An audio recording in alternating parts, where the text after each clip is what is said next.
Bonjour à tous mes chers amis, merci de me retrouver dans cette vidéo. Nous allons faire la petite guidance, la petite guidance des anges. Désolé, c'est la langue à fourcher.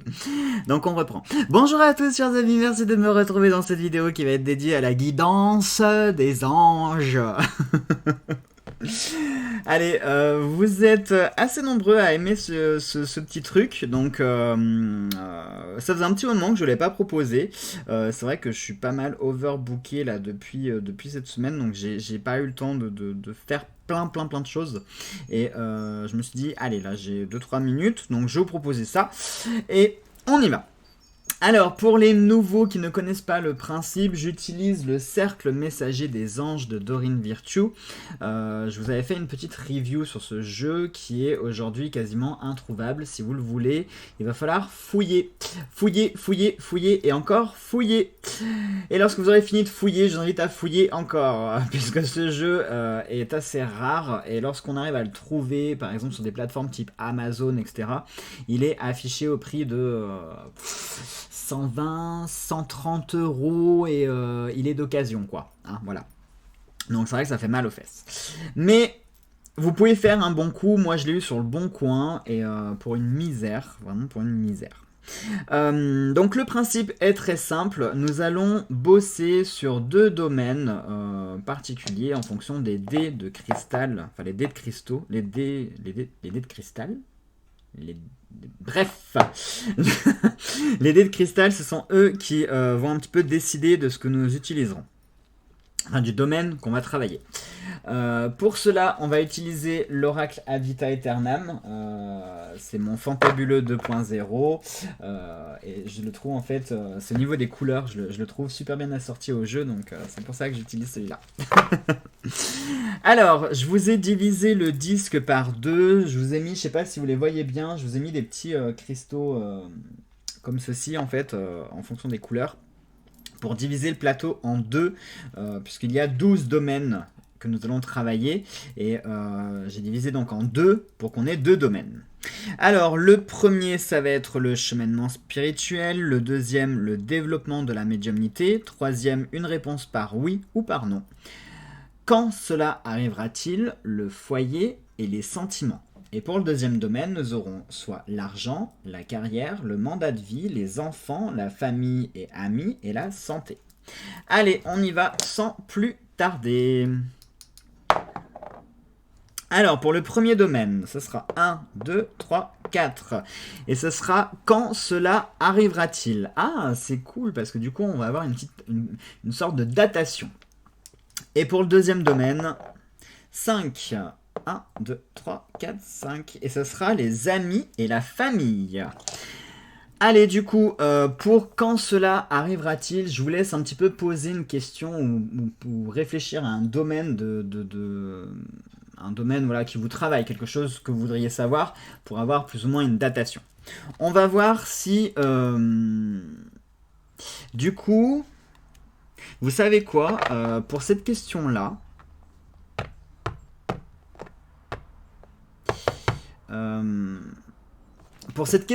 j'ai presque envie de prendre l'oracle du veilleur en prime pour avoir l'aspect datation.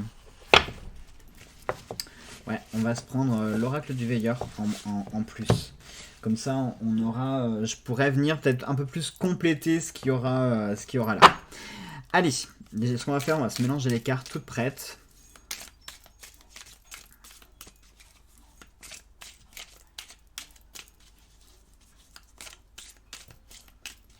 Allez, on y va. Numéro 6, donc 1, 2, 3, 4, 5, 6. Et ça nous parle de changement, les amis. Allez, du coup, on va se tirer. Ah bah regardez, on a une carte. Non mais... Je vous jure, j'ai pas triché. Je vous promets que j'ai pas triché. En direct, hein, j'ai pas triché. Hein. Vous avez vu qu'il y a une carte qui a été éjectée du paquet. Hein. Vous avez vu, on est sur la case du changement. Regardez la carte qui vient d'être éjectée du paquet. Ça nous dit « Change ». Tu fais fausse route, reviens à tes origines. Avenir incertain. C'est pas marrant, honnêtement les amis, hein, c'est pas marrant. Et je vous jure, vous avez vu, je suis en train de brasser le paquet, il y a une carte qui a été éjectée et c'est change, et ça nous parle de changement. Donc du coup, ce que j'ai envie de faire, c'est j'ai envie de venir compléter avec quelques cartes de la Dita Aeternam et pour voir éventuellement sur quel domaine il faudrait faire ce changement. Qu'est-ce qu'il faudrait travailler? Est-ce que ça nous parle d'un changement général? Là, le veilleur nous parle d'une route, tu fais fausse route, donc est-ce que c'est un choix que vous avez pris sur lequel vous êtes mal engagé ou c'est un choix qui va mal se terminer? Est-ce que vous avez encore le temps de revenir en arrière, de revenir sur vos pas, d'annuler ce que vous avez commencé à faire? Est-ce que c'est quelque chose chez vous que vous devez changer? Est-ce que c'est quelque chose dans votre façon d'être ou d'agir ou de réfléchir? On va voir un petit peu ce que ça sort. Ah, on a la victoire. La coupe, c'est la victoire et les secrets. Donc peut-être que ça nous parle... La victoire sur les secrets, est-ce que il y a des choses dans votre vie qu'on ne vous dit pas ou dont vous n'êtes pas au courant? Ou est-ce que vous êtes quelqu'un d'assez secret qui a tendance à faire des cachotteries? Est-ce que vous avez autour de vous des personnes qui ne jouent pas franc jeu, qui ne sont pas franches, qui ne sont pas sincères, qui ne sont pas totalement honnêtes? Et par conséquent, ça nous parle d'avoir une victoire sur ces secrets-là. Ah, il y a une petite mouche, elle m'embête. Je vous rassure, si vous la voyez passer, c'est pas une orbe, hein, c'est juste une petite mouche.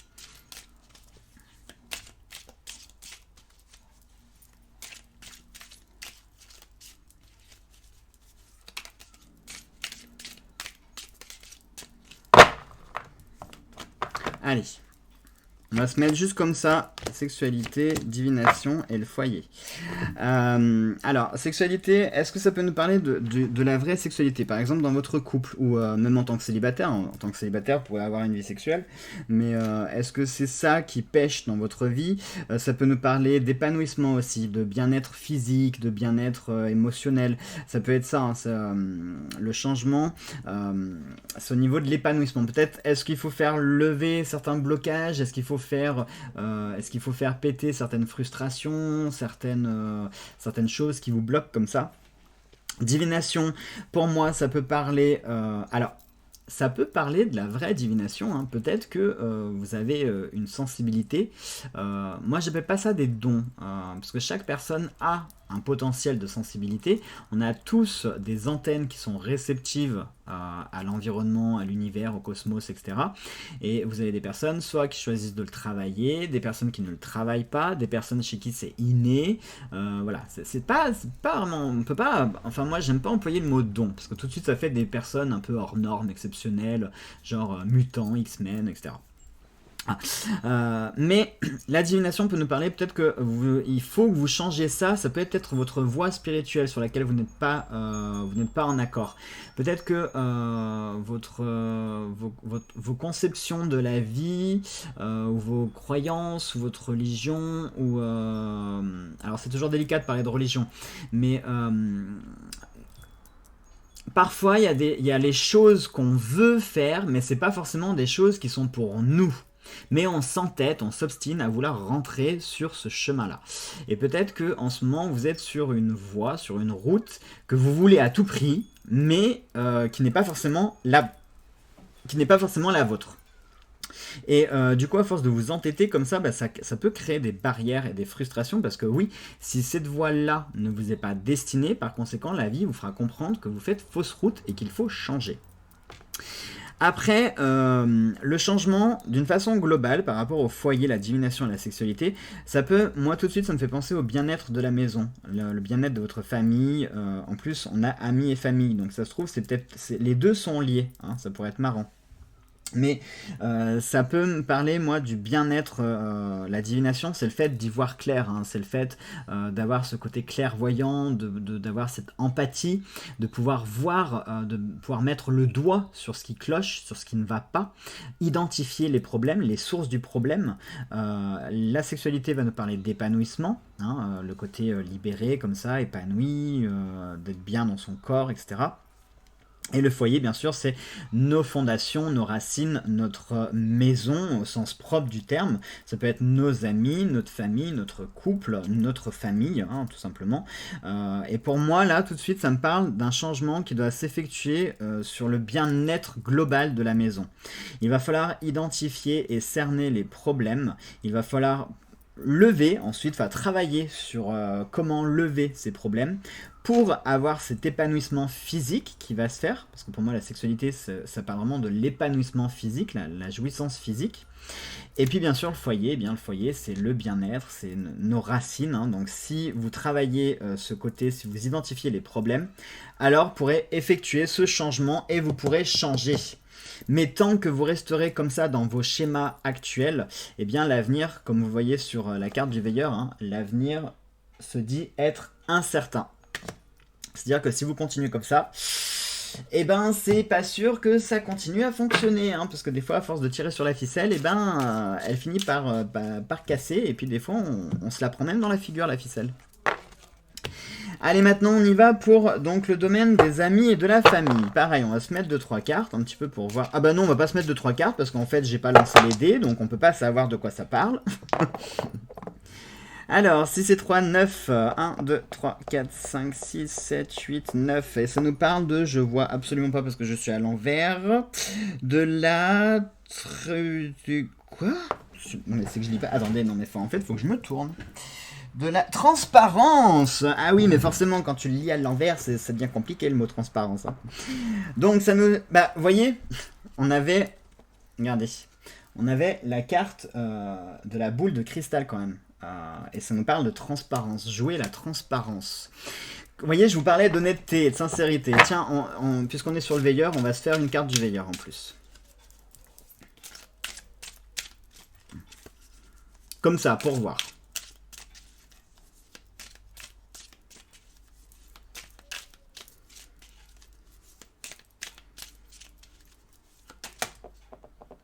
Tiens, on a une autre carte qui vient de... Pour nous, vous devez le faire. Sans toi, je suis perdu. Sans moi, tu n'es rien.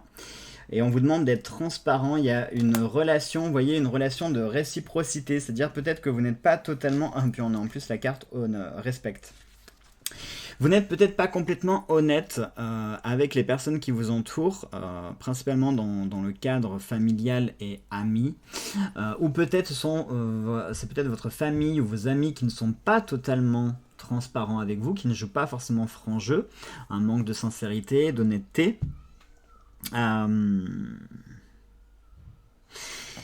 Plus pour la datation, vous voyez, ça nous parle du mois de juin. Donc le mois de juin est passé, donc ça appartient au passé. Donc ça pourrait déjà nous parler ici d'un problème, ça peut vous permettre de l'identifier, d'un problème qui est déjà effectif depuis un petit moment. Alors pas forcément le mois de juin, hein, c'est pas à prendre au pied de la lettre. Ça peut être un problème qui a commencé au mois de juin, comme ça peut être tout simplement le clin d'œil au fait que c'est quelque chose qui a débuté dans le passé. C'est pas quelque chose qui arrive comme ça, qui tombe du ciel. Non, on est sur une problématique, on est sur ce manque de franchise et de transparence déjà depuis un moment. On va se jeter comme ça 2-3 cartes pour voir un petit peu ce qui sort.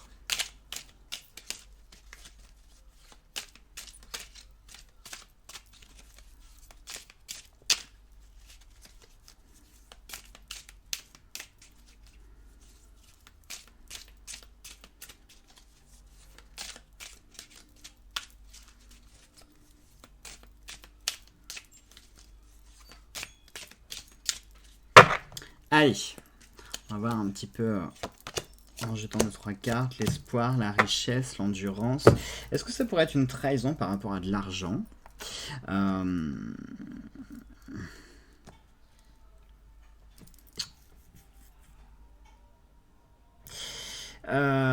Est-ce que, à tout hasard, paranormal, ouais, ça pourrait nous parler de quelque chose qui hante. La séparation, une histoire d'argent, une querelle d'argent, quelque chose en lien avec l'argent.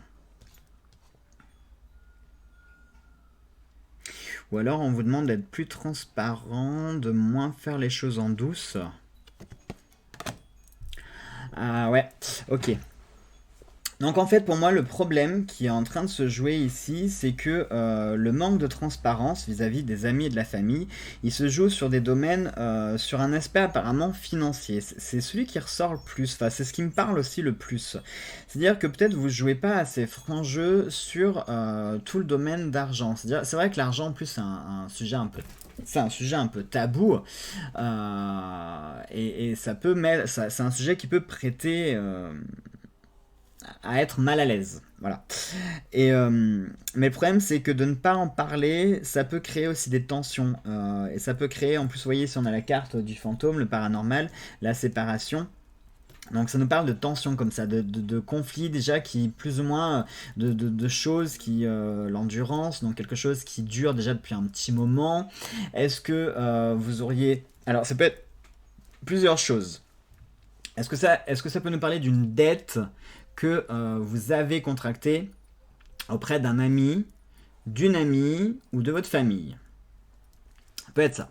Ça peut être l'effet inverse, c'est-à-dire est-ce que c'est un membre de votre famille ou un ami ou une amie qui vous a demandé de l'argent, que vous lui avez prêté et qui a du mal à vous rembourser, voire pas du tout, et qui crée des conflits, des disputes.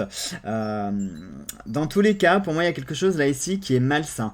Et si on nous parle ici de transparence, c'est parce qu'il est grand temps de poser le problème à plat et de parler cash. C'est-à-dire, on ne parle pas...